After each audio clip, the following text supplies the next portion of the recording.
Guys, Comic Uno. Today I'm doing a review for Young Justice Invasion, Season 2, Episode 16. I'm pretty sure it's Episode 16, and it's called Complicated, or Complications. I think it's Complications. So let's talk about this episode.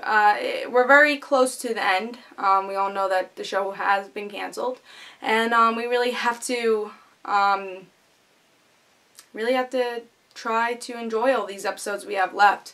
So in this episode, it is a centric Artemis and Miss Martian. You know, their group, what their story. It's centric to their story, the undercover story. And I'll tell you the truth, that's the story I'm most attracted to. I think it's because it reminds us of Season 1, and I think it's the story that is most attached to Season 1.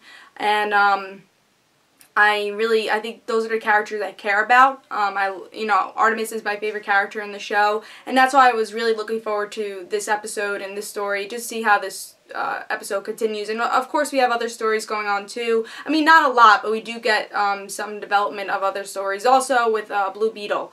I'll talk about the Blue Beetle part because it's not much in this episode with him, but it definitely is going to bring us to the next episode and bring us more story for him. We see he's totally evil. He's not the same Blue Beetle we knew. He's lying to the team, saying that he didn't make everyone unconscious, someone else did, or something else happened. We could see how different he is in this episode, and he is now teaming up with the Reach, and that's the cliffhanger for Blue Beetle. And we see what happened in the episodes before with the whole Green Beetle. This is what brings Blue Beetle into the track of being that villain in the future. So, very interesting. We definitely should get more Blue Beetle stuff in the next episode, and I'm glad they developed that story. Even though his story wasn't a main focus in this episode, it developed his story a lot. Now let's talk about the main story, which is Artemis and Aqualad and Miss Martian and Cheshire and Sportsmaster. And now Sportsmaster and Cheshire, they go into the Black Manta ship, and they want to revenge Artemis's death, or Cheshire does. And Sportsmaster just wants, fame and to be noticed, and that's it. And then there's also Miss Martian has to heal Aqualad. We find out Aqualad's already been healed, but they're trying to figure out how do we get out of this? How does Miss Martian get out of this? And how does she not die? So throughout this episode, they have to come up with a plan. Cheshire and Sportsmaster, they find out in an amazing way that Artemis is not dead. And Sportsmaster is a horrible father, and he doesn't really care. He just says, "Oh, cool, you're undercover. That's my girl." But he didn't really care that she's alive or not. He never cared about his daughter, and you could tell. And I think Artemis has accepted that. We see that Cheshire, she says, yeah, I want to revenge my sister, but really she cares for her sister, and we see that in this episode. She really did want to revenge her sister, and she really did care for her, and we see that a lot. And even though she doesn't want to admit it, I really like to see that sister and sister relationship. Even though she's a villain, she still cares for her sister. It's really nice how they find out. They go into Artemis's old room, which I think was great, and that whole scene was awesome. And that's pretty much what happens. Is that they have to get out of the situation. That Miss Martian has to get out of the ship, and in the end she does, in a very cool way.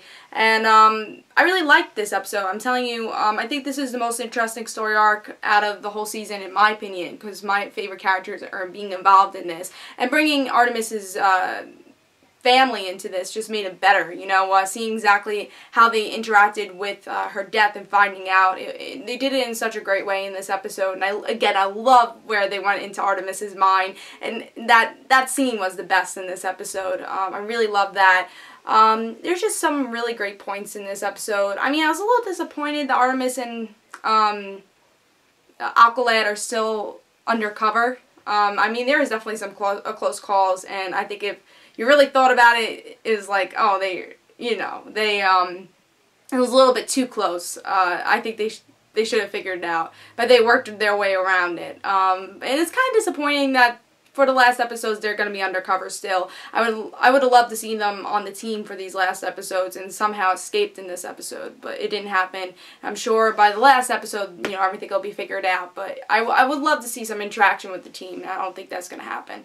And it's kind of sad because I want to see them for the last couple episodes, you know, with their family. In actually the last part, which was very interesting, Cheshire tells her mother that Artemis is alive also, and we didn't get to see her reaction in this episode. And I really hope we get to see her reaction in the next episode or episodes to come, because I think that's the most heartbreaking thing, is that how much Artemis's mother cared and she couldn't know the truth. And now, is this going to be bad that she knows that Artemis is alive? Maybe she'll talk to Wally's like, why didn't you tell me, you know? There's a lot of great interactions with that, and I really hope they do show her reaction, because I feel that was the most disappointing, is that she didn't know that her daughter was not dead. So it's just a really good Artemis episode. One thing I want to bring up, which is a plot hole I noticed in this episode. I think we could have noticed this in episodes before, but I noticed it in this episode, was... Now, with the collar with Miss Martian, the only power she had was her psychic power. But her shape-shifting and her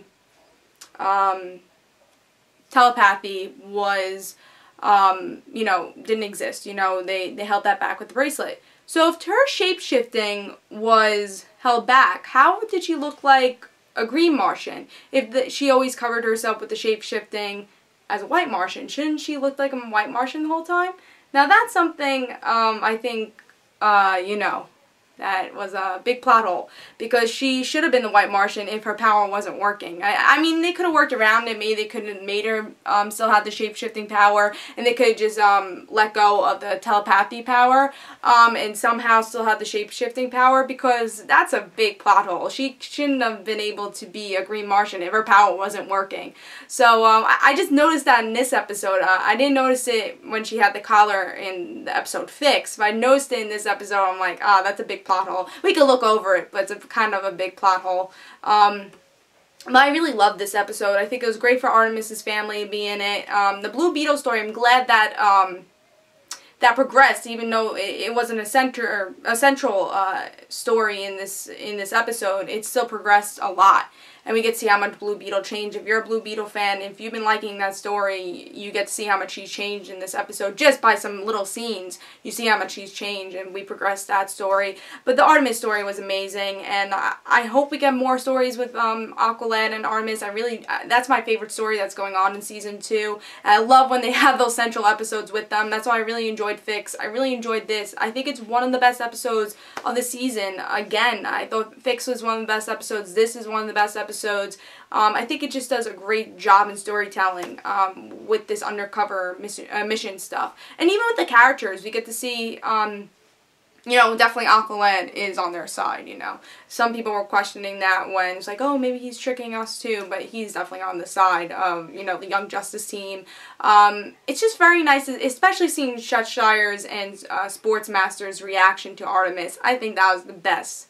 I'm sorry, that scene, I think, made that episode for me. But tell me in the comments below, what did you enjoy? Do you think that Miss Martian plot hole, did you guys recognize that? Yeah, so tell me what you thought about this episode.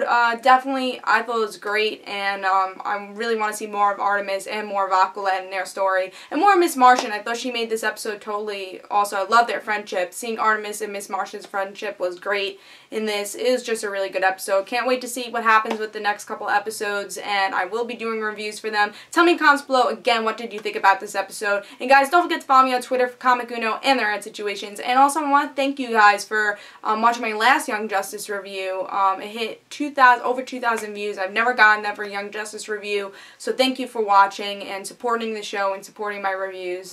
Thank you very much. And thanks. This is Comic Uno, and I'll see you guys later. Bye.